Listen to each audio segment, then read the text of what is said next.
Pembentukan BRICS atau Kerjasama Ekonomi antara Brazil, Rusia, India, Cina dan Afrika Selatan dilihat oleh banyak kalangan sebagai upaya perlawanan terhadap dominasi Amerika dan sistem kapitalisme global yang selama ini dianggap diskriminatif terhadap negara-negara berkembang.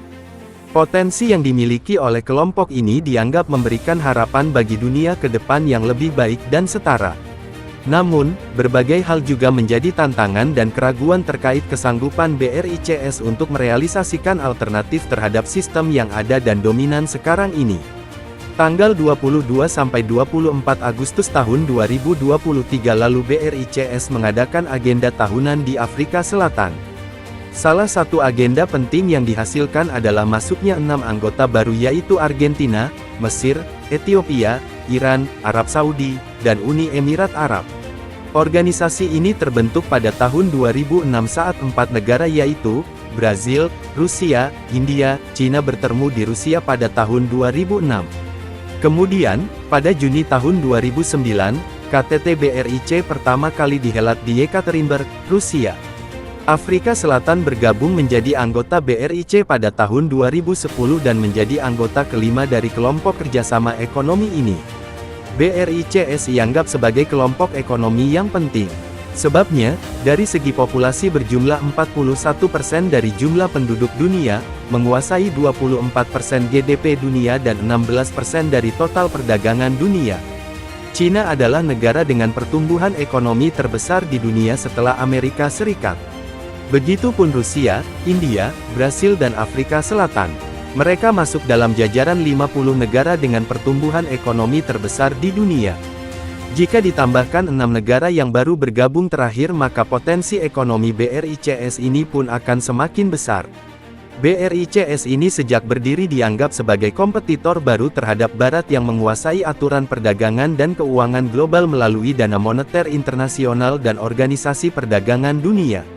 Melalui NDB New Development Bank 2014 negara-negara anggota seperti Brazil dan Afrika Selatan dapat menerima kucuran utang untuk pembangunan infrastruktur dan program pembangunan ekonomi lainnya.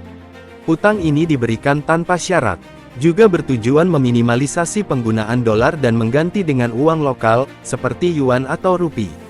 Alasannya, untuk menghindari pengaruh dari naik turunnya suku bunga dolar terhadap bunga pinjaman.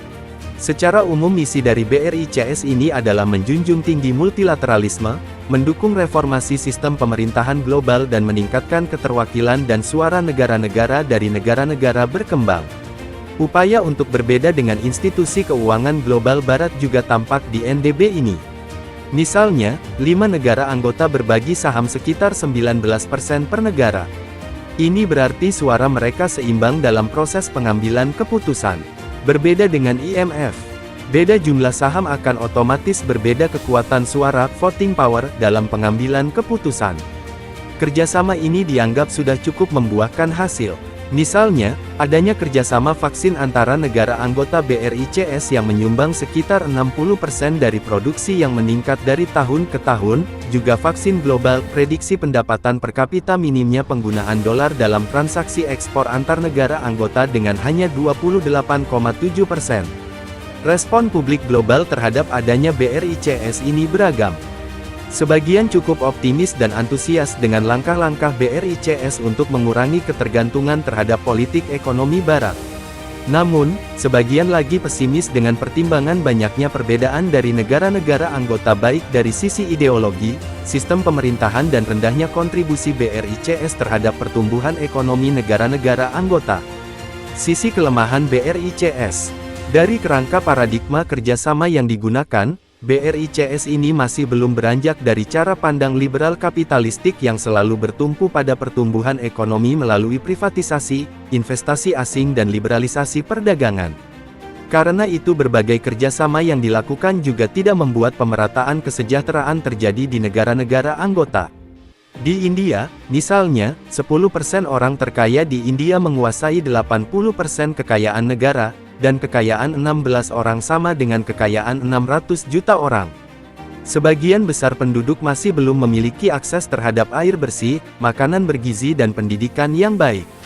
Di Cina, upaya untuk menutup data tingkat pengangguran dan kemiskinan yang tinggi, pemerintah telah berupaya menjaga arus informasi agar negara ini terlihat tetap baik-baik saja serta memblokir setiap data-data yang tidak sesuai kepentingan pemerintah. Problem ekonomi juga terjadi di Afrika Selatan dan Brazil.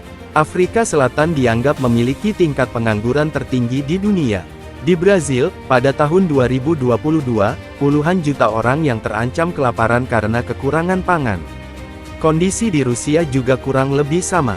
Di sana pada tahun 2018 sekitar 20 juta orang tidak punya uang untuk biaya hidup, kesenjangan sosial tinggi dan kondisi pelayanan kesehatan yang buruk.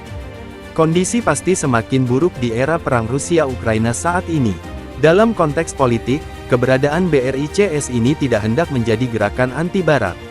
Bahkan tidak ada sama sekali klausul, misalnya, anggota harus memiliki sikap tertentu terhadap Barat selama menjadi anggota di BRICS.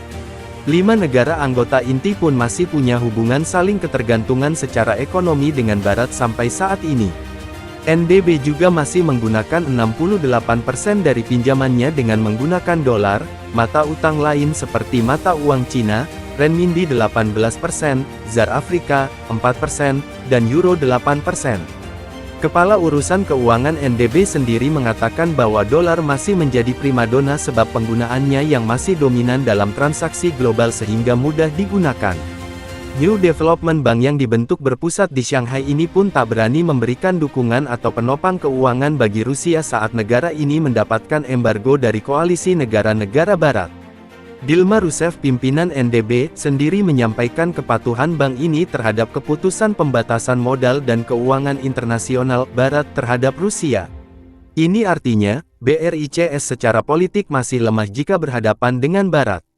Isu kesetaraan dalam grup ini juga dipertanyakan karena adanya disparitas kekuatan ekonomi dan politik antara negara anggota.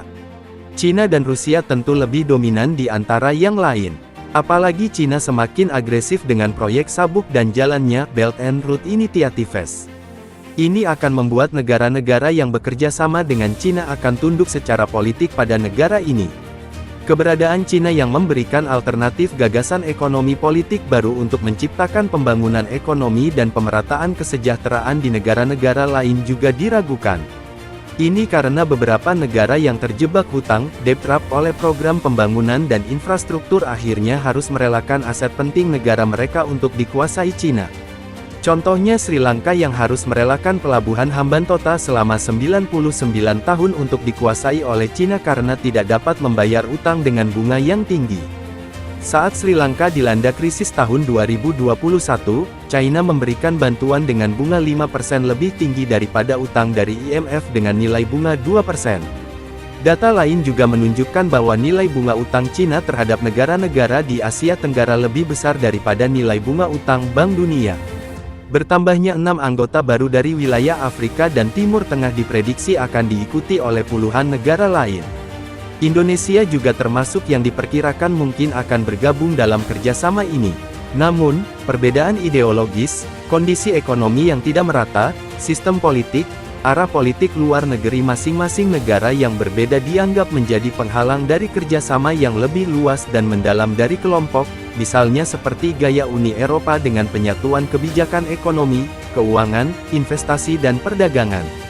Bahkan jika BRICS sampai pada level yang sama dengan Uni Eropa, ia tidak akan secara otomatis membuat organisasi ini menjadi alternatif bagi sistem kapitalisme yang dipimpin oleh AS saat ini. Uni Eropa saja tetap masih bergantung secara politik pada AS, termasuk juga lembaga politik, perdagangan dan keuangan global yang dipimpin oleh AS sejak Perang Dunia II berakhir sampai saat ini. Sama halnya dengan Organisasi Kerjasama Islam OKI, yang juga aktif melakukan kerjasama yang diikat oleh identitas keislaman dan keumatan.